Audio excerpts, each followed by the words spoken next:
बदलत्या काळानुसार बालसंगोपन आणि पालकत्व सुद्धा खूप बदलतंय. एखाद्या व्यावसायिक केंद्रामध्ये मुलाला ठेवणं तर त्या मुलाकडे पाहताना त्याचं पालकत्व घेताना ते भाडोत्री पालकत्व आहे का अर्थात. खूप मोठं आव्हान आताच्या पालकांसमोर आहे, ते म्हणजे मोबाईलचं आव्हान. आणि आता मोबाईल हे खेळणं झालंय. पण अशा कुठल्या ऍक्टिव्हिटीज आहेत की ज्या पालकांनी करून घेतल्या पाहिजे? मुलांना वस्तू, वास्तू आणि निसर्ग याचा परिचय करून देणं. आता मुलांना वाढवताना त्यांचं व्यक्तिमत्व फुलवण्यासाठी कोणत्या कोणत्या गोष्टी केल्या पाहिजे? खऱ्या अर्थानं आपल्या मनात प्रेम पाहिजे. त्या कुठल्या गोष्टी आहेत की ज्या केल्या पाहिजे? 4थी पर्यंत पालकांनी मुलांना कोणत्याही खरेदीसाठी मार्केटला नेऊ नये. तर तुम्हाला अनेक अनुभव आलेले असतील की काका तुम्ही 8वीत असताना मला म्हटलं होतं की आपण म्हणून विचारलं पाहिजे. नमस्कार, अनसीन मराठीच्या आजच्या पॉडकास्टमध्ये आपल्या सगळ्यांचं खूप स्वागत. आज पुन्हा एकदा आपल्या सोबत आहेत प्राध्यापक श्रीकांत काशीकर सर, जे गेल्या 40 वर्षांपासून बालसंगोपनाच्या क्षेत्रात काम करतायत. आणि आजचा आपला पॉडकास्टचा विषय सुद्धा त्या हिशोबाने खूप महत्वाचा आहे, कारण आज आपण बोलणार आहोत पालकत्व आणि बालसंगोपनावर. सर, तुमचं पुन्हा एकदा खूप स्वागत. धन्यवाद. सर, आता बदलत्या काळानुसार बालसंगोपन आणि पालकत्व सुद्धा खूप बदलतंय. त्याबद्दल तुम्हाला काय वाटतं? काळ बदलतोय म्हटलं की काळाबद्दलची जी परिस्थिती आहे ते पूर्वीच्या काळात बालसंगोपन हा विषय सहजगत्या घडत होता. आताच्या काळात त्याच्याकडे लक्ष द्यावं लागतंय की बाबा आपल्याला हे करायचंय. याचं कारण असं आहे की पूर्वीच्या काळामध्ये एकत्र कुटुंब पद्धती होती भारतीय कुटुंब पद्धतीमध्ये.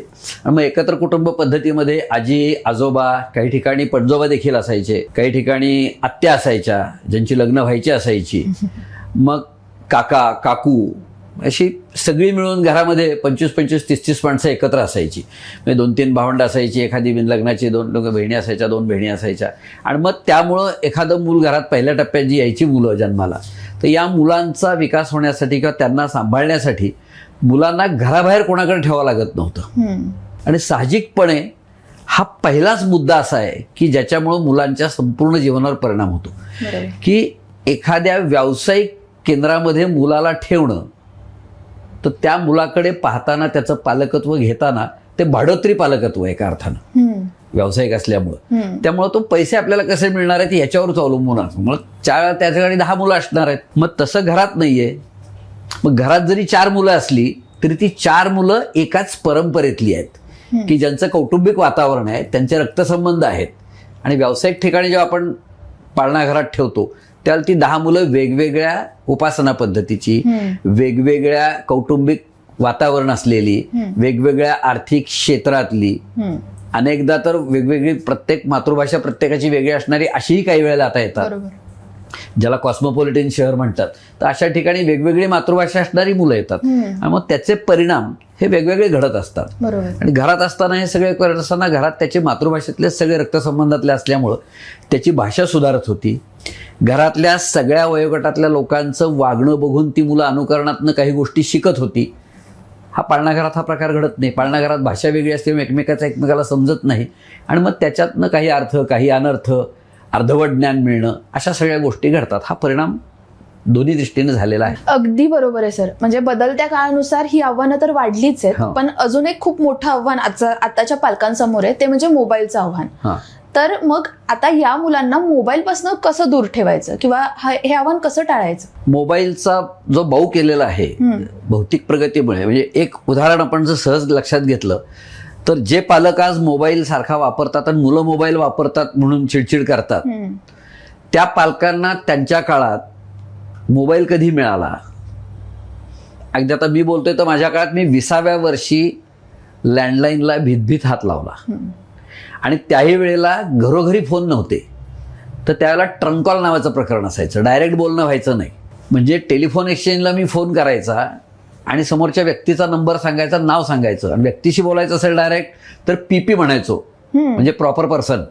आणि मग तो माणूस जेव्हा फोनवर असेल तेव्हा टेलिफोन एक्सचेंजवाले मला फोन जोडून द्यायचे आणि मग आमचं बोलणं व्हायचं. आणि 3 मिनिटाची मर्यादा असायची. म्हणजे मला एखादं काम असेल तर मी जेव्हा कंपनीत नोकरी करत होतो तर माझ्या ऑफिसला रिपोर्ट करताना 3 मिनिटात काय काय सांगायचं याचा विचार मला करून ठेवायला सांगायचा. आणि पलीकडनं पीपी म्हणून मी साहेबाचं नाव सांगितलं असेल की ते फोनवर आले की 3 मिनिटात ते सगळं संपवलं पाहिजे. मला टेन्शन असायचं, आपण सांगू शकू का?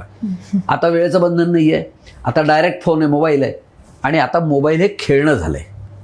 पूर्वी मोबाईल ही अत्यावश्यक गरज होती, आता मोबाईल हे मुलांच्या हातातलं खेळणं झालंय. आणि याला जबाबदार पालक आहेत. याचं कारण पालकांना मोबाईल मुलांपासून लांब ठेवता येऊ शकतो. म्हणजे आज त्याच्यासाठी महत्त्वाचं असं असेल की जर मोबाईलपासून मुलांना लांब ठेवायचं असेल तर पालकांची तशी इच्छा असली पाहिजे.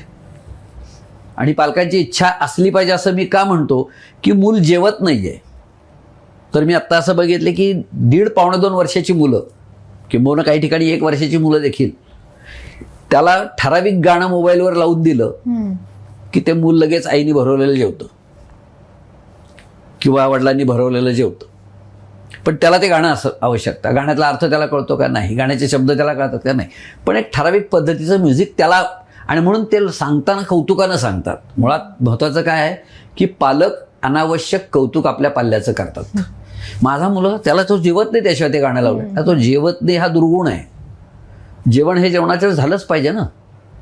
मग त्यामुळं ते गाणं लावून जेवायला द्यायचं किंवा सोफ्यावर बसवतात आणि समोर कार्टून टी व्हीचं लावून देतात. आणि टी व्हीवर कार्टून चालू असलं की त्याला सांगतात दुसरं कार्टून बघायचं असेल तर हे पहिलं सगळं संपलं पाहिजे, ती पोळी संपल्याशिवाय कार्टून नाही दुसरं लावणार. म्हणजे जेवणाचा संबंध कार्टूनशी जोडला जातो. आता हे कुणी केलं? हे मुलगा शिकला का? हे पालकांनी शिकवलं. आणि आईची मानसिकता अशी असते की झटपट जेवतोय ना, मग कटकट कुठे करत बसा. पूर्वीच्या काळात एक घास कावचा, एक घास चिवचा म्हणत मुलाच्या पाठोपाठाही फिरत होती. पण साधारणपणे 1-1.5 वर्षानंतर मूल जागेवर आपल्या हातानं जेवत होतं. आज उलटी स्थिती आहे. आज 6वी-7वीतलं मूल आपल्या हातानं जेवत नाही, हे मी अनुभवलेलं आहे. पालकांसमोर आहे ना खूप मोठा प्रश्न असतो की मुलांना काय करायला लावायचं. म्हणजे नर्सरी ते पहिलीचे दरम्यानची जी मुलं असतात ना त्यांच्याबद्दल तर पालकांच्या मनात हा खूप प्रश्न असतो. मग तेव्हा ते असं मोबाईल, टीव्ही असे मार्ग शोधतात. पण अशा कुठल्या ऍक्टिव्हिटीज आहेत की ज्या पालकांनी करून घेतल्या पाहिजे? अशा खूप गोष्टी आहेत. म्हणजे मुलांना कळायला लागलं की पहिली गोष्ट, आता गार्डन नाहीये पण आपल्या घरात थोडीफार झाडं असली तर ती झाडं किंवा मुलांना बागेत घेऊन जाणं, मुलांना वस्तू, वास्तू आणि निसर्ग याचा परिचय करून देणं साधी गोष्ट आहे. आपल्या घराला जिना तर असतोच. अनेक वेळा मुलं जिना चढतात, उतरतात. आपणही जिना चढतो, उतरतो. पण मुलाला गुंतवायचं असेल तर मुलाला सांगता येतं जरा वरची ही वस्तू घेऊन ये. आणि मग ती वस्तू आणत असताना त्याला काय सांगायचं? वरचं पंचिंग मशीन घेऊन ये. मग टेबलवरचं पंचिंग मशीन घेऊन ये म्हणल्यावर तो विचारतो म्हणजे काय? मग तिथं ठेवलेलं आहे, ते कागदाला भोकं पाडतात ना, तू घेऊन ये मग तुला दाखवते असं म्हणायचं. आणि जाताना काय सांगायचं? तू जाताना मला येताना फक्त पायऱ्या मोजून जा, 1-2 करत जा, मला किती पायऱ्या ते सांग. मग ते मुलं 1, 2, 3, 4 करत जातं. म्हणजे पायऱ्या जाताना ते चढताना पायऱ्या मोजत जातं. पंचिंग मशीन घेऊन येतं. मग त्याला कागदाला भोक पाडून दाखवायचं की कागदाला भोक पडतं, याला पंचिंग मशीन म्हणतात. स्टेपलर घरात असतो, स्टेपलर आणायला सांगितला, पायऱ्या उतरायला सांगताना मोजून सांग. बरोबर. घरातनं सांडशी आण म्हणलं, चिमटा आण म्हणलं की मला चिमटा पाहिजे, तो स्वयंपाकघरातनं चिमटा घेऊन ये म्हटलं की ते जाऊन कट्ट्यावरचा चिमटा घेऊन येतं. कुठेही विचारतं कट्ट्यावर आहे, मग त्याला कट्टा कळतो, त्याला चिमटा कळतो.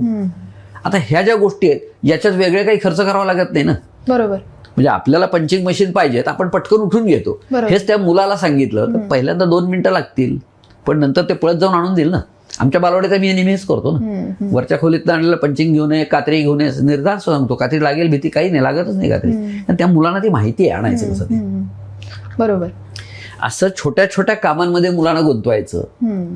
पंचिंग मशीन दाखवलं की हातात कागद द्यायचा आणि त्याला सांगायचं पाड, तुला किती तऱ्हेनं भोकं पाडतात पाडतो, सगळा कागद संपेपर्यंत. आणि मग कागद भोकं पाडल्यानंतर त्याला पंचिंगचा खालचा भाग उलगडून द्यायचा आणि सांगायचं हे जरा तुकडे मोज किती आहेत, किती गोल आहेत, किंवा या गोलातलं स्वस्तिक तयार कर, या गोलातली चांदणी तयार कर.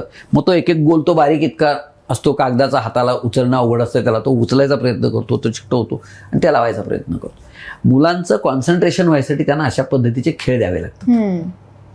ते खेळ दिले की मुलं एकाग्रतेने काम करतात. बरोबर. पण आपण ते देतच नाही. बरोबर. पालकांना ते नवीन काही शोधावं यासाठी पालकांनी स्वतः. आत्ता आम्ही प्रयोग सुरू केला काय की शब्दकोडं येतं. मग शब्दकोडं सगळेच मोठे शब्द सुचतील असं नाही, पण म्हणजे काय असतं हे एकदा सांगितलं की त्यांच्या लेव्हलचे शब्द त्यांना सापडतील ना. बरोबर. किंवा पुस्तकातल्या त्यांच्या चित्र असतात, त्या चित्रांवरनं त्यांना गोष्ट सांगायला सांगणं, किंवा चित्रवरनं सांग हा हे चित्र आहे, ह्या चित्रात काय काय दाखवलंय मग ते लिहून काढ. मग या चित्रात काय दाखवलंय, मग हे कोणत्या सणाचं चित्र असेल आपण डायरेक्ट सांगायचं नाही. मग जर होळी पेटवलेली असेल, हे असेल, ते असेल, पूजा चालू असेल, नारळ असेल, तर तो सांगेल ना होळीचा सण आहे, गुढी लावली तर गुढीपाड्याचा सण आहे.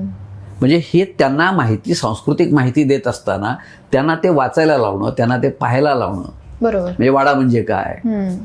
आता एका इथल्या शाळेतला गृहपाठ होता, आमच्याकडे क्लासला मुलं येतात तर शाळेचा गृहपाठ काय होता, पालकांबरोबर जा आणि पुणे शहरातले 4 वाडे बघून या आणि वाडा कसा असतो ते सांगा. आता हा सिनियर KG म्हणजे बालवाडीतल्या वरिष्ठ बालवाडीमधला गृहपाठ होता. मला काही पालकांचे त्यातल्या फोन आले, काका वाडे कुठं दाखवू मी, त्यांना वाडा पाहिजे, कसला वाडा दाखवायचा, कसा दाखवायचा. म्हटलं बघूया आपण दाखवूया. मी सरळ त्या माझ्या क्लासची मुलं प्लस ती 2 मुलं क्लासमध्ये होती त्यांनाही दाखवायचेच होते. सगळे एकत्र एक रिक्षावाला ठरवला आणि केसरीवाडा, शनिवारवाडा, लाल महाल आणि विश्रामबागवाडा. म्हणजे रिक्षाचा मीटर देखील हल्ला नाही. मी रिक्षावाल्याला सांगितलं मीटर हलणार नाही, तुझा अंतर कमी आहे, पण मी तुला 200 रुपये देतो, 2 तास लागणार आहेत. मी वाडे आतनं फिरून सगळ्यांना दाखवले. सगळ्यांना कौतुकाचा विषय झाला. अरे हे आम्हाला माहितच नाही. आता पालक याचं कारण काय, पालक विचारच करत नाहीत ना. मग जर जे पालक स्वतःच हा विचार करत नसतील त्यांनी मुलांकडनं विचार करण्याची अपेक्षा कशी व्यक्त करावी. अडत नाही तर पोऱ्यात कुठे येणार आहे. कदाचित काही पालकांनी सुद्धा वाडे बघितलेले नसते. नाही तर वस्तुस्थिती ही म्हणजे आपण फिरलं पाहिजे. केल्याने देशाटन पंडित मैत्री सभेत संचार असं एक सुभाषित आहे की तुम्ही देशाटन करा, तुम्ही प्रवास करा, सभेमध्ये जाऊन बोला. हे केलं की तुमचं ज्ञान वाढणार आहे. बरोबर. पालक स्वतःही ते करत नाहीत आणि मुलांनाही करायला देत नाही. अगदी बरोबर. आणि ना पालकांसमोर अजून एक खूप मोठा प्रश्न असतो. आता सुट्ट्या सुरू होत आहेत, मुलांच्या सुट्ट्या कशा घालवायच्या. आता सुट्टीमध्ये तर मुलांना अनेक उपक्रम देता येतात, पण प्रामुख्यानं कसं झालंय, काही चांगल्या पद्धतीची शिबिरं असतात, त्याची फी कमी असते, जाहिरात मोठी नसते. तेव्हा पालकांना असं वाटतं की याची फी कमी आहे, ह्याची खूप जाहिरात नाही आहे, मग कशाला इकडे पाठवा. आणि दुसऱ्या बाजूला 5-5, 10-10 रुपये फी घेऊन अनेक तऱ्हेची आमिष त्यात दाखवले जातात. मी आमिषपूर्वक जाणीवपूर्वक वापरतोय. मग काय, घोडेस्वारी आहे मोठ्या मुलांसाठी, मग छोट्या मुलांसाठी स्विमिंग आहे. आता 6 महिने 8 महिन्याच्या मुलाला सुद्धा स्विमिंगला पाठवायचा विचार करतात पालक की डुबू दे पाण्यात जरा. मग हे जे त्या क्लासमध्ये शिकवलं जातं तर 2-3 तासाच्या शिबिरामध्ये ह्या सगळ्या गोष्टी त्या मुलाला शिकता येणार आहेत का, त्याचं ते क्षमता आहे का, त्याचं वय आहे का, ते हा विचार पालक करत नाही. पण दणकून फी देतात, 8 दिवस पाठवतात. 8 दिवसानंतर परत काय होतं, शिबिरात जाऊन आल्यानंतर मग शिबिर चांगलं असो, व्यावसायिक असो, कुठलंही असो, आपण कशासाठी पाठवलंय हा विचार पालक कधीच करत नाही. त्या पाठवण्यामागे मुलांनी काही शिकावं हा विचार आहे का, आपल्या डोक्याची कटकट 4 तास बाजूला जाते हा विचार आहे, हा महत्वाचा भाग आहे. आणि याच्यामध्ये साधारणपणे आता 70 ते 75% पालकांची मानसिकता अशी आहे की 4 तास कटकट बाहेर आहे. उन्हात जाऊ नको म्हणून सांगितलं तर ऐकत नाही, घरात राहिलं तर कटकट होते, त्यापेक्षा शिबिरात पाठवलं तर सावलीतही राहील आणि माझ्या डोक्याला कटकट नाही, हा भाग जास्त आहे. बरोबर. म्हणजे आपल्या आतापर्यंतच्या चर्चेवरनं मला एवढं तर लक्षात येतंय की पालकांना पालक होण्याआधी खूप गोष्टी शिकणं गरजेचं आहे. पालकांनी पालक होण्याआधी गोष्टी शिकणं आवश्यक आहे. त्या कुठल्या गोष्टी आहेत की ज्या त्या शिकल्या पाहिजे. पहिली गोष्ट असं आहे की, उदाहरण मी अगदी गमतीनं सांगतो. माझ्याकडे एक मध्यंतरी मी गमतीनं आमच्या संस्कार केंद्राच्या ह्याच्यात एक स्कीम जाहीर केली की मुलाला हे येत नाही, मुलाला ते येत नाही, मुलगा ऐकत नाही. तर मग ते म्हणलं तुमचं ऐकतो, आमचं ऐकत नाही. म्हटलं साधी गोष्ट आहे, मग माझ्याकडेच ठेवून द्या. हो म्हटलं हरकत नाही, पण म्हटलं असं कसं ठेवता येईल. नाही म्हणजे खर्च देऊ ना. मग मी सांगितलं 15 लाखाचा चेक द्यायचा आणि मुलाला माझ्याकडे सोडायचं, फक्त रविवारी भेटायला यायचं, 1 तास गप्पा मारायच्या आणि परत जायचं. मुलाचं जेवण खाण राहणं शिक्षण सगळं मी बघतो त्या 15 लाखात. आणि कितवीपर्यंत बघतो, 10वी पर्यंत बघतो. एकदा 15 लाख दिले की 10वी पर्यंत तुम्ही काय द्यायचं कारण नाही, मी बघतो सगळं. फक्त अट एकच आहे की तुम्ही 15 लाख लगेच द्यायचे, हप्ता बिप्ता नाही, आठवड्यातनं एकदाच भेटायचं आणि स्टॅम्प पेपरवर लिहून द्यायचं की ही जबाबदारी तुमची आहे. आणि त्यात एक वाक्य माझं मी टाकणार आहे की 10वी नंतर मुलगा जर तुमच्या घरी यायला नाही म्हणला तर ती जबाबदारी माझी नाही. माझ्याकडे 2 पालकांनी नावं नोंदवली पैसे द्यायला. मग मीच त्यांना प्रश्न विचारला, जर एवढं तुम्हाला वाटते तर जन्माला कशाला घातलं त्याला. म्हणजे आज पालकत्वानं आज जे आता नवा प्रकार येतोय की रिलेशनशिपमध्ये राहायचं, आज हा नव्या भौतिक प्रगतीचा दुष्परिणाम इतका आहे की आम्हाला नाती गोती काही नको आहेत, भावना नाही, एकमेकांबद्दल वात्सल्य नाही, प्रेम नाही, आमचीच मुलं आम्हाला ओझं वाटतायत. ही पालकांची मानसिकता आहे, ही बदलली पाहिजे. नाही ते बदलणं शक्य नसेल तर लग्न करण्यापूर्वी विचार करा, मूल जन्माला घालण्यापूर्वी विचार करा. जन्माला घालून त्याला गुन्हेगार ठरवू नका. म्हणजे त्याच्याकडे तुम्ही बघणारच नाही, त्याला आईवडिलाचं प्रेम देणार नाही, तर जन्माला कशा घातलं. बरं एकदा त्याचा जन्म झाला की त्याचा बाल म्हणून हक्क आहे ना, तो हक्क त्याला मिळालाच पाहिजे. आणि तुम्हाला आपोआप कर्तव्य आहे, ते कर्तव्य तुम्ही केलंच पाहिजे. खरंय, अगदी खरंय. म्हणजे पालकांनी पालक होण्याच्या आधी स्वतः शिकलं पाहिजे आणि विचार केला पाहिजे. तेव्हाच पालक होणं, कारण मुलं जन्माला घालून ती वाढवणं ही खूप मोठी जबाबदारी असते. सर, पण आता मुलांना वाढवताना त्यांचं व्यक्तिमत्व फुलवण्यासाठी कोणत्या कोणत्या गोष्टी केल्या पाहिजेत? पहिल्याच गोष्ट म्हणजे मुलांच्या बद्दल खऱ्या अर्थानं आपल्या मनात प्रेम पाहिजे. म्हणजे उदाहरण द्यायचं झालं तर ज्या भरत राजाच्या नावावरनं आपल्या देशाला भारत नाव पडलं असं म्हणतात. वेगवेगळे प्रकार आहेत त्याची कारणं. त्यातलं एक कारण हे आहे की भरत राजावरनं, तर हा भरत राजा जो होता त्याचं चित्र अनेकांना अभ्यासक्रमात दाखवलेलं आहे, बघितलेलं आहे की तो लहानपणी ज्या वयात आपली पोरं खेळायचा विचार करत होते त्या वयात तो सिंहाचे दात मोजत होता, असं त्याचं चित्र इतिहासामध्ये आलेलं आहे. तर हे जे चित्र आहे इतिहासातलं, तो हा भरत राजा ज्याच्यावरनं देशाला भारत नाव पडलं, तो कुठे जन्माला आला? तो कण्व मुनींच्या आश्रमात जन्माला आलाय. तो शकुंतलेच्या पोटी जन्माला आलेला आहे. त्याचे वडील तिथं नाही आहेत, कारण दुष्यंत राजा निघून गेलेला आहे. कण्व घरात नसताना त्यांनी आपला गांधर्व विवाह केलेला होता आणि नंतर तो मूल जन्माला आलं. या पद्धतीनं हा भरत वाढला. कण्व मुनींनी त्याला कसा सांभाळला? तर जिव्हाळा, वात्सल्य, प्रेम या गोष्टी शकुंतलेकडे होत्या, तितक्याच ज्याचं रक्ताचं नातं नव्हतं त्या कण्वांकडे होत्या. म्हणजे कण्वांची शकुंतला ही मुलगी नव्हती तरी तिला सासरी पाठवताना त्यांच्या डोळ्यात पाणी आलं, आणि आज स्वतःची मुलगी पाठवताना पालकांच्या डोळ्यात पाणी येत नाही, ही वस्तुस्थिती आहे. मग त्याच्यामुळे तो परिणाम जो आहे भावनिक, तो परिणाम त्या विकासाला अडथळा ठरतो. की व्यक्तिमत्व विकास करायचा असेल मुलांचा तर पूर्णांशानं आपला त्यात सहभाग असला पाहिजे आणि आपल्याला त्याच्यासाठी काही त्याग करावा लागेल. आज आपल्याला टीव्हीची मालिका बुडवायला नको वाटते. सिनेमाला जायचं आहे तर मुलं झोपल्यानंतर जा, नाही मला सिनेमालाच जायचं आहे. मग मुलांना घेऊन जायचं तरी पंचायत आहे, ठेवून जायचं तरी पंचायत आहे. आणि अनेक जण कारण नसताना, म्हणजे आपण घरात आहोत असं असताना देखील पाळणा घरात मुलं ठेवतात. व्यवसायाच्या दृष्टिकोनातनं पाळणा घरवाल्यांच्या दृष्टीने ते चांगलं आहे, रोजगार निर्मिती आहे. पण आपल्या मुलाच्या दृष्टिकोनातनं तो सगळ्यांमध्ये जिथं जातो तिथं त्याचा विकास कसा होईल, त्याला काय अडथळे येतील हा विचार आपण बघत नाही. मग तिथनं 4 शिव्या शिकून आला तर,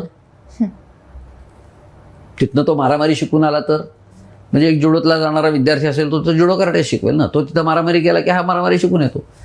आणि दुसरी गोष्ट, मुलं उर्मट फार झाली आहेत, त्यांना नाही म्हणायची सवय लागलेली नाहीये, नकार पचवायची ताकद नाही.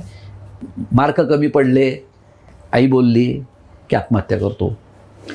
कुणी मला नाही म्हणत असेल तर मला मिळणार नसेल तर दुसऱ्यालाही मिळू देणार नाही. आणि ही मानसिकता लहानपणापासून विकसित होत जाते, ती मोठेपणी अडचणीची ठरते. म्हणजे आजकालच्या मुलांमध्ये मानसिक आरोग्याच्या समस्या पण खूप आहेत. तर मग त्यात तो पण खूप संवादाचा भाग आहे. पूर्वीच्या काळामध्ये एकमेकांमध्ये संवाद व्हायचा. आई मुलाचा संवाद व्हायचा, वडिलांचा मुलाशी संवाद व्हायचा, भावा भावांचा संवाद व्हायचा, बहीण भावांचा संवाद व्हायचा. म्हणजे वडील जोरात रागावले तर त्यावेळेला आजोबा मध्ये बोलत नव्हते कधी आताच्या सारखे. पण नंतर वडील बाजूला गेले की त्याला बोलवून आजोबा जवळ घ्यायचे आणि सांगायचे मुलाला, अरे बाबा रे रागवलेत ना, पण ते का रागवलेत? ते चुकलेत असं कधी म्हणले नाही तू आजोबा, ते का रागवलेस, तू विचार केलास का? आणि मग त्याला समजून सांगायचे, अरे तू अभ्यास करायच्या वेळेला खेळायला गेलास. मग बाबांना वाटतं तू खेळायला हरकत नाहीये, पण अभ्यासाच्या वेळेला अभ्यास कर. तुझा गृहपाठ पूर्ण करून तू खेळायला गेला असतास तर रागवलं असते का? आजोबांनी असं समजावून सांगण्यामुळं तो समजून सांगत, ते शिकायचा, गृहपाठ करायचा. आता ते नाहीये. आता आजोबाच्या घरात नाहीत आणि असले तर आजोबाचे आणि बाबाचे त्या मुलासमोर वाद होतात. आजोबा जर त्याला नुसतं काही म्हणायला गेले, अरे थोडं हळू बोल असं म्हणायच्या आधी थोडं म्हणल्यावर, तुम्हाला काय कळतं, तुमचा काळ वेगळा होता, मध्ये बोल नका. आता हे जर वडील आजोबांना बोलले तर मुलावर काय परिणाम होणार आहे? मुलगा म्हणतो, ते जर त्यांच्या वडिलांना बोलतात तर मी माझ्या वडिलांना का बोलू नये? अनुकरणातनं तो उलट बोलायला शिकतो आणि हे लहानपणापासून विकसित होतं. बरोबर. म्हणजे शिक्षेची सुद्धा सवय राहिलेली नाही मुलांना. मग आता शिक्षा कशी द्यायची, कसं शिकवायचं मुलांना? शिक्षा हा प्रकार तर असा आहे की शिक्षेमध्ये आंतरराष्ट्रीय मानवता म्हणजे काही करत झालेलं आहे. माझ्या काळात मला आठवते, शाळेत आमच्या काळातल्या पिढीमध्ये आमच्या शिक्षकांकडे प्राथमिक शाळेतल्या 4थी पर्यंतच्या एक अशी मस्तपैकी वेताची छडी असायची. आम्ही तिचं नाव अंबाबाई ठेवलेलं होतं. अंबाबाईचा प्रसाद कोणाला मिळणार? आता अंबाबाईचा प्रसाद याचा अर्थ ते संकेत भरपूर हातावर मिळायचे, पाठीवर मिळायचे. आणि कुठेही चुकवायला गेला की शरीराचा कोणताही भाग त्यासाठी शिक्षक सोडत नव्हते. हातावरून चुकवतो म्हटलं तर पायावर मारायचे, पाय चुकवतो म्हटलं तर पाठीवर मारायचे. आणि घरी गेल्यावर जो सांगितलं की मला गुरुजींनी मारलं, होय, वडील विचारायचे शांतपणे, किती मारलं? मग उत्साहाच्या भरात 4 फटके दिले जोरात. असं का? आणि इकडे ती काठी. वडील 8 फटके. तू 4 का खाल्लेस? तू जिथे खाल्लेस 4 चूक आहे, कारण माझं नाव खराब झालं, तुला 8 द्यायला पाहिजे. म्हणजे आता उलट झालंय. आता नुसतं जोरात बोलले तर पालक त्या शिक्षकावर केस करतात का? तर बाल हक्क कायद्याचा भंग झाला. आणि त्याच्यामुळं मुलांना माहिती झालंय.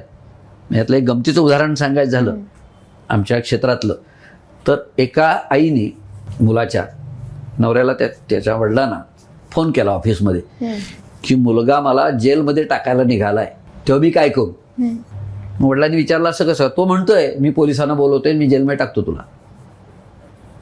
मग त्यांनी विचारलं ठीक आहे, मग त्याला तू आत्ता काहीच म्हणू नकोस, त्याच्याशी वाद घालू नकोस, मी बघतो काय करायचं ते. त्यांनी ऑफिसमधनं लगेच मला फोन केला, कारण तो मुलगा संस्कार वर्गात येत होता.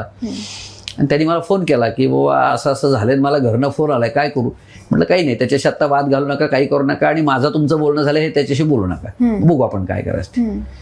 बॅकग्राऊंड शोधून घ्यायसाठी मी संध्याकाळी संस्कार केंद्रात जाऊन थांबलो आधी आणि चौकशी केली काय इकडं तिकडं. म्हटलं काय, त्यांच्याशी बोललो, त्यांना आधी बोलवलं होतं. म्हटलं मुलगा केंद्रात गेला की केंद्राबाहेर आपण उभारून बोलू. मग त्यांनी सांगितलं असं असं केलं. आईला विचारलं काय झालं, तुम्ही काय केलं? काही नाही म्हणले, मी पोळ्या करत होते, शाळेची वेळ झाली, ते 11 वाजले होते, गृहपाठलीच होता. मी त्याला म्हटलं लवकर आवर, आता शाळेत जायचं आहे तुला, नाही तर बघ, असं म्हणून मी फक्त लाटणं हातातल्यात उचललं, ते त्याच्या अंगाकडेही नेलं नाही, जागेवर असं केलं, उभं केलं आडव्याच एका हातात. तर त्यानं मला लगेच सांगितलं मी तुला जेलमध्ये टाकेन. मी म्हटलं ठीक आहे. मग ते झाल्यानंतर मी वर्ग सुटायच्या वर्गात आत गेलो आणि वर्ग घेणाऱ्या आमच्या काकू आहेत म्हणजे माझ्या मिसेस, त्यांना सांगितलं त्याला थांबायला सांगणार, बोलायचं. मग थांबलो, तो थांबला, त्याच्याशी मी बोललो. आता मी त्याच्याशी बोलताना काही रागवून बोललो नाही, कारण मला बालमानसशास्त्र मी शिकलेलं नाही, पण मला अनुभवातनं शिकलेलं. मी त्याला विचारलं, अरे तू इतकं चांगलं काम केलंस, जरा बाकीच्या मुलांनाही शिकव ना. म्हटलं काय झालं? अरे ते बाकीच्याही मुलांना सगळ्यांच्या आया त्रास देतात, वडील त्रास देतात, त्यांना पोलिसांकडे पाठवून देऊ ना सगळ्यांना. हो म्हटलं, पाठवायलाच पाहिजे. म्हटलं पण ते कसं पाठवायचं, तुला माहिती आहे, सगळ्यांना कुठं माहिती आहे, त्यात काय अवघड आहे? म्हणला मी फोन नंबर देतो ना तुम्हाला. आणि म्हणून त्यानं मला वही काढली पिशवीतली, कारण शाळेतनं तो परस्पर येत होता. वही काढली, वहीच्या शेवटच्या पानावर फोन नंबर होता. मी फोन नंबर बघितला. अरे म्हटलं हा फोन नंबर कशाचा आहे? हा म्हणला मुलांसाठीचा फोन नंबर आहे. हा फोनवर फोन करून सांगितलं की मला त्रास देत आहे, तर ज्याचं नाव मी सांगेन त्याला पोलिसवर अटक करून जातात. हे 3रीतल्या मुलाने मला सांगितलं आहे. मी त्याला म्हटलं तुला कोणी नंबर दिला? त्यात काय अवघड आहे? म्हटलं टी व्हीवर अशी लाईन येते खाली आणि त्या लाईनमध्ये हा नंबर दाखवतात, मी लिहून ठेवला. आता हे जे परिणाम आहेत सगळ्या प्रगतीचे, हे आमच्या काळात नव्हते, पण हे मुलं पाहतायत आणि त्याचा परिणाम होऊ शकतो याचा विचार मुलांना नसेल कळत, पण पालकांना करता आला पाहिजे ना. पालकांना पॅकेज कळतं, पालकांना बोनस कळतो, DA किती % वाढला आहे ह्याच्यावर चर्चा करता येते. क्रिकेटमध्ये कोणी काय शिकवलं, किती मॅचेस केल्या, कोणी शतक केलं, कोण चुकला, म्हणजे राजकारणात कोण चुकला हे पालक सांगू शकतात. क्रिकेटमध्ये यष्टीरक्षण नीट नाही झालं ते सांगू शकतात. ह्यानं थोडक्यासाठी झेल सोडला, तो खेळणारा सोडतो बाजूला, हे इथं बसून सांगतात की तो चुकला. एवढं मूल्यमापन करणार ना, आपल्या मुलाबाबतीत मूल्यमापन का करता येत नाही? बरोबर. बदलत्या काळानुसार पालकत्वासाठी आणि बालसंगोपनासाठी बरेच चॅलेंजेस आहेत, पण त्यासाठी हे सगळं आपल्याला टॅकल करायचं असेल तर काही काळजी पण घ्यावी लागेल आणि काही गोष्टी करायला लागतील. तर त्या कुठल्या गोष्टी आहेत की ज्या केल्या पाहिजे? पहिली गोष्ट, पालकांना संयम पाहिजे. पालकांनी त्यागी वृत्ती ठेवली पाहिजे की काही गोष्टी मुलांकडनं करायची असेल तर आपल्या काही गोष्टींना मुरड घालावी लागेल. सोप्या मराठी भाषेत मला सगळ्या गोष्टी मिळाल्या पाहिजेत आणि त्याला मिळणार नाहीत असं नाही चालणार. दुसरी गोष्ट, काही गोष्टी त्याच्या समोर करायच्या, काही गोष्टी आपल्या समोर करायच्या, याचे विचार केले पाहिजे की कोणची गोष्ट कोणासमोर करायची. म्हणजे मी अनुभवाने सांगतो की 4थी पर्यंत पालकांनी मुलांना कोणत्याही खरेदीसाठी मार्केटला नेऊ नये. वस्तू डायरेक्ट त्याला जी लागते ती द्यावी. शर्ट आणला तर कोणता शर्ट आणलाय तो घातला पाहिजे, घातला तर घाललाय तर घालू नकोस. त्याच्या पसंतीनं घ्यायचं नाही, त्याला कळत नाही तोपर्यंत कशाला शिकवायचं. मग त्याला रंगावरनं वाटलं, म्हणजे साधं उदाहरण आहे की एखादा रंग त्याला आवडला, डार्क रंग असतो त्याला आवडतो आणि त्याचं कापड हलकं असतं, त्याला कापडातलं कळत नसतं. मग 3रीतला पोरगा म्हणतो बाबा मला हा शर्ट पाहिजे. शर्टाची किंमत किती असते? हलका असतो त्यामुळे 200-250 रुपये किंमत असते. आणि टिकाऊ, चांगला, त्रास न होणारा असं कापड असावं म्हणून पालक चांगला कपडा घेऊन 1200 रुपयाचा शर्ट घ्यायला निघाले तरी पोराला 1200-250 कळत नसतं, तो तेच पाहिजे म्हणतो. आणि एकदा द्यायची सवय लागलेली असली की पोरगा काय करतो, तो ब्लॅकमेलिंग करायला हुशार असतो. तो तिथेच ते नाही म्हणले आई बाबा की तिथं खाली बसतो आणि हातपायापासून बोकाड पसरतो. आता 4 चौघात आपला पंचनामा झाला हे लक्षात येऊ नये म्हणून झटपट त्याला शांत करायचा एकच मार्ग आहे की बाबा दोन्ही ड्रेस खरेदी करतात. तो 1200चा आपल्यासाठी करतात, 250चा पोरासाठी करतात.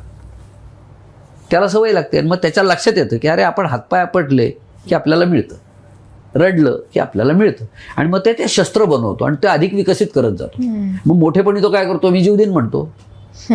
पालक काय करतात, बाबा पूर्वीसारखं नाही 7-8 पोरं आहेत बाबा, गेला एक तर गेला. आता एकुलता एक असते किंवा 2 असतात, गेलं बिलं तर काय करा. म्हणजे पालक स्वतः नीट तयार नाही. दुसरी गोष्ट, मुलं शंका विचारतात. पूर्वीच्या काळात शंका मुलांना फार कमी यायच्या, कारण का की आपोआपच शंकांचं निरसन व्हायचं, विचाराव्या लागायचं. आता शंका विचारतात पालक. पालकांना शंका विचारली पोराने की पालकांनाच उत्तर माहीत नसतं. म्हणजे मग झाडाचं पान खाली का पडतं, पाल भिंतीवरच कशी काय चढते, पडत कशी नाही, बालसुलभ प्रश्न आहे हा. पण त्यातलं विज्ञान त्याला सांगता आलं पाहिजे तर पालकांचं वाचन पाहिजे. पालकांचं वाचनच नाही, अवांतर वाचन पालक करतच नाहीत. त्यामुळं पालकांचं ज्ञान कमी पडतं आणि मुलांना मात्र अनेक शंका येतात.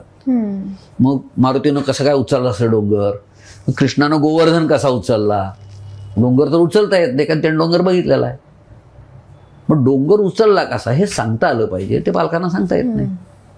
बरोबर. मग पालकांना प्रश्नाचं उत्तर देता आलं नाही की मुलं आणखीन 2 पावलं पुढं, बाबा तुम्हालाच सांगता येत नाही मला काय सांगताय, अभ्यास कर म्हणून.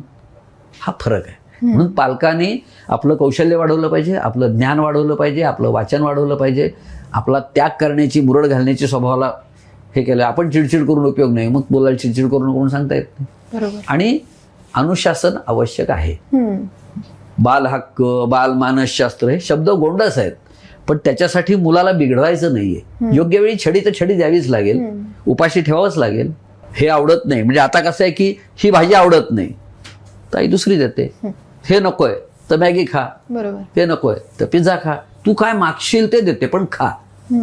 असं नाही उपयोगाचं. त्याच्या शरीराचा विचार केला पाहिजे, त्याच्या बौद्धिक विकासाचा विचार केला पाहिजे, आरोग्याचा विचार केला पाहिजे. पूर्वीच्या काळात असं नव्हतं. पूर्वीच्या एकच भाजी केली जायची, पर्याय नाही. खायची तर खा, नाही तर खाऊ नका, उपाशी राहा. संध्याकाळपर्यंत मूल जेवलं नाही तर घरातला कोणीही दखल घेत नव्हता. म्हणजे साधी गोष्ट आहे. साने गुरुजींचं कौतुक आपण सगळेजण करतो, पण किती पालकांनी साने गुरुजी वाचलेत. साने गुरुजींची एक गोष्ट आहे की कोकणामध्ये जेवायला ताटं वापरत नसत. डोंगराच्या कडेला पळसाची मोठी मोठी पानं असायची, ज्याला आपण अलीकडच्या पत्रावळी म्हणतो, ते पळसाच्या पानापासून बनवतात. तर ती पानं जाऊन तोडून आणायची आणि घरात ढीग लावून ठेवायची. आणि जेवायला बसताना प्रत्येकाने त्याच्या ज्या काड्या असायच्या काढलेल्या, त्या बांबूच्या काड्या काढलेल्या त्याही आणून ठेवल्या असायच्या. आपापलं ताट प्रत्येकाने तयार करायचं. म्हणजे पत्रावळ आपली लावायची, त्या पत्रावळीवर जेवायचं. आणि नंतर ती पत्रावळ गाईला नेऊन घातली की गाय जनावर खाऊन मोकळे व्हायचे, म्हणजे घासा पुसायचा प्रश्न नाही. तर श्यामला ती पत्रावळ लावता येत नव्हती. त्या दिवशी वडिलांनी सांगितलं, नाही लावता येत ना, जोपर्यंत पत्रावळ लावता येत नाही तो जेवू नकोस. नाही जेवणार, साऊन बसला, जेवणार नाही म्हणला. मग सगळ्यात शेवटी बहिणीने जाऊन सांगितलं, अरे श्याम असं चिडायचं नसतं, जेवायला पाहिजे, ये इकडे मी तुला शिकवते. मग तिनं पत्रावळ लावायला शिकवली, मग तो पत्रावळ लावायला शिकला. पण बहिणीनं त्याला सांगितलं, त्याला शिकण्याची इच्छा होती, वडिलांची शिक्षा करण्याची तयारी होती, म्हणून साने गुरुजी इतिहासात झाले ना. आमची पोरं काय करतात, त्यांना भूगोल माहीत नाही, त्यांचं इतिहासात नाव जात नाही. पालकांची अपेक्षा असते त्यांना मोठं व्हावं, पण मोठं व्हायसाठी आपण काहीतरी करावं लागतं. म्हणजे झाड मोठं करायचं असेल तर नुसतं बी पेरून चालत नाही, त्याची मशागत करावी लागते, त्याला पाणी घालावं लागतं, त्याच्यावर येणारे किडे बाजूला सारावे लागतात. मधनं त्याला कृत्रिम पाऊस पडावा लागतो, झारीनं पाणी घालावं लागतं, कारण रोज पाऊस काही पडणार नाहीये. मग पावसाळ्यात ते धूस असते, तर त्यासाठी झारीनं वरनं पाणी घालून पानं स्वच्छ करावं लागतात, तेव्हा त्यांचा श्वासोच्छ्वास चालू होतो. हे सगळं विज्ञान आहे. हे मुलाच्या बाबतीत पण आहे ना. बरोबर. मग त्याच्याही मनावरची धूळ झटकावी लागते, त्यालाही जी काय आवश्यकता द्यावं लागतं, आणि त्याला हे सगळं करताना प्रेमाने करावं लागतं. अगदी बरोबर. म्हणजे साधं कुंभाराचं उदाहरण घेतलं, त्याला घेऊन दाखवलं पाहिजे कुंभार कसा मडकी करतो ते. पालक बघतच नाहीत. कुंभार जेव्हा मडकं बनवतो त्याला तो त्या चाकावर फिरवताना गोळा ठेवतो, तो गोळ्याने मडकं तयार होतं, आणि त्याच्यानंतर तो ते थापटण्यानं थापतो सगळ्या बाजूने आकार नीट व्हायसाठी, ओला असताना साधारणपणे. आता ते ओला असताना तो पालथं टाकून त्याच्यावर थापटतो का? नाही. तर त्यावेळेला तो त्या मडक्यात आत हात घालतो आणि मडकं असं हातात अडकवलेलं असतं पालथं, आणि मग तो असं थापडतो. याचं कारण का, तर इकडून थापटणं जेव्हा थापटलं जातं त्याला तो आकार बदलून आतमध्ये चिखल जाऊ नये, माती जाऊ नये म्हणून त्याचा दुसरा हात आतनं त्याला असतो. तसंच मुलांच्या बाबतीत एक हात प्रेमाचा, त्यांच्या अंतःकरणापाशी त्याला विश्वास देणारा मनाला की हा माझ्या पालकांचा हात आहे असा असला पाहिजे, आणि दुसरा हात थोडेच देण्यासाठी असला पाहिजे की जो त्याला नीट आकार देणार आहे. मग हे साधं कुंभाराचं मडकं घडताना जे आम्ही बघतो ते पालकांना का कळू नये? खूप सुंदर उदाहरण आहे. अगदी बरोबर आहे. म्हणजे जर साने गुरुजी घडवायचे असतील तर पालकांना सुद्धा श्यामची आई आणि श्यामचे बाबा व्हायला लागेल. ही खूप मोठी गोष्ट आहे आणि खूप मोठी शिकवण आहे. सर, तुम्ही इतक्या वर्षांपासून बालसंगोपनाच्या क्षेत्रात काम करतायत, तर तुम्हाला अनेक अनुभव आलेले असतील, काही केस स्टडीज तुमच्याकडे असतील, तुम्ही काही सांगू शकाल हो, उदाहरण? नक्की. मुलांची स्वयं अध्ययनाची पद्धत ही अद्याप बंद झालेली आहे. स्वतः अभ्यास करायला नको असतो. दुसरी गोष्ट, शिक्षण पद्धतीत सगळ्यात मोठा दोष काय आलाय की एखादी संस्था असते मोठी आणि तिच्या 10-12 शाळा असतात आणि मग शासनाचा अभ्यासक्रम ठरलेला असतो, पण प्रश्नपत्रिका शासन काढत नाही. बोर्डाच्या वेळेला 10वीला प्रश्नपत्रिका बोर्ड काढतं, पण तोपर्यंत 9वीपर्यंतच्या प्रश्नपत्रिका कोण काढतं? त्या शाळेतले शिक्षक काढतात. मग ते शिक्षक एकमेकाशी संपर्क करतात, मुख्याध्यापक एकमेकाशी संपर्क करतात. पुस्तकामध्ये 16 धडे आहेत, तुम्ही किती शिकवलेत? मग त्याच्यात आमचे 12 शिकवून झालेत. कुणी म्हणतं माझे 14 शिकवून झालेत, कुणी म्हणतं माझे 8 शिकवून झालेत. मग हे सगळे एकत्रित करून प्रश्नपत्रिका काढताना काय ठरवतात की सगळ्यात जास्त कोणाचे झालेत? 14 झालेत. मग 14 धड्यांवरचेच प्रश्नपत्रिकेत आले पाहिजेत, शेवटच्या 2चे काढायचे नाही, कारण ते आले तर पोरं लिहिणार नाहीत ना. मग आता 14 धड्यांवरचे प्रश्न आले आणि मुलं सगळी पास झाली. 10वीत गेल्यानंतर जर या 14 धड्यांपैकी जे उरलेले 2 धडे 16 धड्यातले शेवटचे न शिकवलेले, तशाच अभ्यासक्रमातला काही भाग हा पुढच्या अभ्यासक्रमात आला, हा 9वीतनं 10वीत आलेला विद्यार्थी आहे, तो जर मला म्हणला की हे शिकवलंच नव्हतं मला, तो उत्तर काय देणार? त्याला ते शिकवलेलं नसतं त्यामुळे येत नाही. असं उदाहरण आमच्याकडे घडलं. आमच्याकडचा एक इंजिनिअरिंगचा विद्यार्थी, ज्याला मी 8वी 10वी पर्यंत 12वी पर्यंत माझ्याबरोबर होता, इंजिनिअरिंग होता नाही माझ्याबरोबर होता, तर आमच्या संस्कार केंद्रातनंच मोठा झालेला, पण गव्हर्नमेंट कॉलेजमध्ये इंजिनियर झालेला, त्या संपर्कात असणारा, त्याला आम्ही हे सगळे प्रयोग करताना आपण शिकलं पाहिजे वगैरे म्हणायचो की शिक्षकांना जाऊन विचारा, तुम्ही अडलं काही तर, आपल्याला नाही समजलं तर विचारलं पाहिजे. त्यानं ते काही शिकताना शिकला तिथपर्यंत. तो जेव्हा MS करायसाठी अमेरिकेत गेला तेव्हा तिथं काही इथल्यासारखी पद्धत नव्हती बाटलीन दूध पाजायची. त्यामुळे तिथे ते एक प्रॉब्लेम द्यायचे आणि प्रॉब्लेम देऊन सोडवा म्हणून सांगायचे, हा प्रॉब्लेम सॉल्व्ह करा. मग त्याच्यावर वेगवेगळ्या पद्धतीने विचार व्हायचा. अनेक तऱ्हेचे विद्यार्थी तिथे, वेगवेगळ्या देशातून आलेले तिथले विद्यार्थी.